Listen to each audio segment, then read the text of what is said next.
Paper leak हो गया, mafia खत्म नहीं हुए, तो 2023 में सरकार, कांग्रेस सरकार भी फेल हो जाएगी।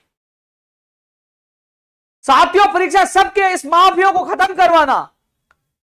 मैं एक चीज के लिए पिछले दिनों से पेपर लीक होने के बाद एक चीज के लिए विशेष बोला था, रासू का कानून लागू किया जाए।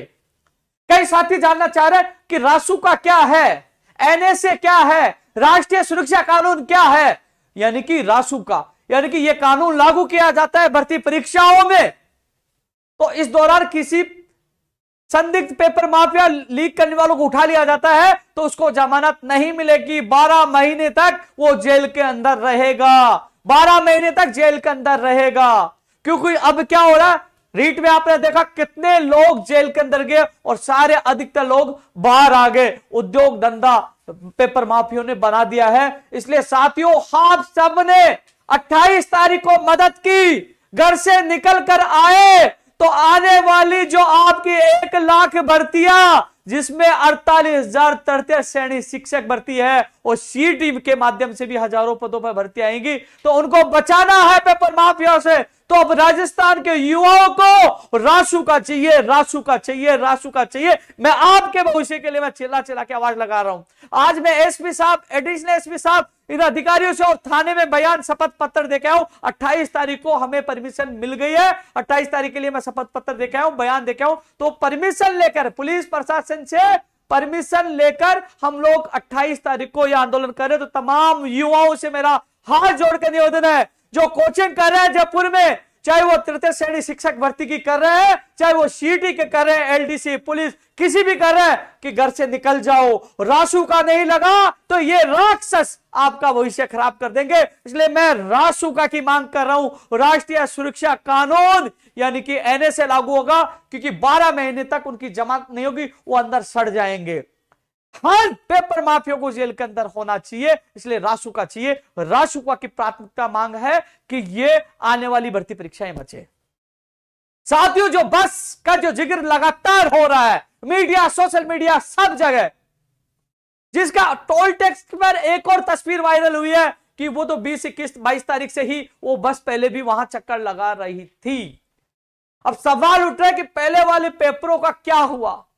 तो अब माननीय मुख्यमंत्री, मैं एक चीज आप लोगों से निवेदन कर रहा था, युवा साथियों, यदि आप सड़कों पे बड़ी संख्या में उतरोगे, बड़ी संख्या में आप आओगे, परमिशन की प्रक्रिया पूरी कर दी है, बड़ी संख्या में आओगे, तो मुख्यमंत्री जी भी इंसान है। अरे मुख्यमंत्री जी भी इंसान है, उनके भी दिल है, उनको भी दया आएगी। जब हजारों की संख्या में युवा आकर न्याय मांगेंगे तो वो आपके सामने आपकी बात सुनेंगे और आप 150, 150 लोग आ जाएंगे। शाम को पूछोगे क्या हुआ, सीबीआई जांच हो गई, क्या हुआ? अरे क्या हुआ, इसके जिम्मेदार हम हैं, पेपर माफिया को पनपाने वाले हम हैं।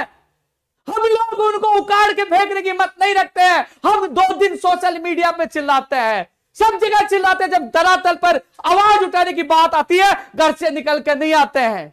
तमाम नेता 2 दिन आवाज उठाएंगे, 3 दिन बाद भूल जाएंगे, लेकिन उपेंद्र यादव उनके लिए 24 घंटे तैयार रहता है। जब जब कोई भी विपत्ति आती है, पेपर लीक हो, चाहे भर्ती परीक्षा का परिणाम जारी करवाना हो, विज्ञप्ति जारी करवाना, ज्वाइनिंग, हाई कोर्ट, कहीं का भी मामला है, तो ये उपेंद्र यादव आपके सामने, आपके पास 24 घंटे खड़ा रहता है। और जब आप लोग संकट में होते हो तो ये लोग गायब हो जाते हो। लेकिन मैं कह रहा हूं, अब आपका समय आ गया, मैं भी अंतिम बार प्रयास कर रहा हूं। फिर मुझे यह मत कहना कि उपेंद्र यादव जी कुछ करो, उपेंद्र यादव जी कुछ करो, आप साथ दो। अरे मैं आपके बिना क्या हूं, आप आइए अपने भविष्य के लिए। आप जब सड़कों पे इतनी बड़ी संख्या में आओगे तो सरकार भी सोचने के लिए मजबूर हो जाएगी कि ये आया है कि उस बस की जांच होनी चाहिए कि उन्होंने पेपर किस किस को दिया है, कितनी बार उन्होंने चक्कर काटे, कौन कौन आए थे, उन सबको हिरासत में लिया जाए, उस कोचिंग को सील किया जाए, उसकी संपत्ति जब्त की जाए, बुलडोजर चलाया जाए, जिसे भविष्य में कोई भी अपराध करने से पहले पेपर माफिया 3 बार सोचे। इनमें डर नहीं है। जब यह हो रहा है, मैं कई बार धरना प्रदर्शन के दौरान जेल में गया तो मैंने कई बार इन लोगों को देखा, उनका उद्योग धंधा है। यदि इस बार बख्श दिया गया तो साथियों ये आपके भविष्य को नहीं बख्शेंगे, ये बेच खाएंगे। आज मेरा राजस्थान का युवा अपराध की दुनिया में जा रहा है, वो तैयारी करता है, लेकिन वो लगता है मैं तैयारी तो करूंगा, ये बड़े सिस्टम में बैठे लोग पेपर को बेच देंगे, मैं भी शॉर्टकट में 10 लाख रुपए का जुगाड़ करता हूं, कर्जा लेता हूं और मैं भी पेपर ले लेता हूं, और वो धरा जाता है। जो 45, 46 या 42 जितने भी लोग धरे गए, कह रहे कि अभ्यर्थी इसमें बहुत सारे, और उनके माता पिता सरकारी जॉब में बता रहे। अब उनसे सभी को सबक लेना चाहिए। मैं तमाम युवाओं से अपील करूंगा, आप सबक लीजिए, आप सबक लीजिए। वो जिंदगी भर किसी भी भर्ती परीक्षा में नहीं बैठ पाएंगे, डिबार हो गए और वो जेल में पड़े रहेंगे। क्या समाज में इज्जत रही? क्या वो जिंदगी में अपना भविष्य बना पाएंगे? अब उनके मां बाप चक्कर काट रहे हैं। तो ऐसे युवाओं से अपील है, शॉर्टकट के चक्कर में अपराध के रास्ते पे ना जाए। मैं आपसे हाथ जोड़ के अपील कर रहा हूं, और इन माफियों को खत्म करवाने के लिए मैं कह रहा था थोड़ी देर पहले कि 24 तारीख को, जब 24 को हुआ था ना पेपर लीक, 24 को जब पेपर लीक हुआ था, उस दिन मैं रात को पूरी रात भर नहीं सोया। सुबह जब 9 बजे मुझे साथियों ने बताया तो मैं उनके बीच में परीक्षा केंद्रों पे गया और पूरे दिन भर मीडिया में आपकी आवाज बुलंद करता रहा, और उसके बाद पूरी रात भर जागता रहा कि इन माफियों से कैसे लड़ा जाए, और आने वाली 1 लाख भर्तियां, जिसमें 48,000 तृतीय सैनिक शिक्षक भर्तियां, इनको कैसे बचाया जाए।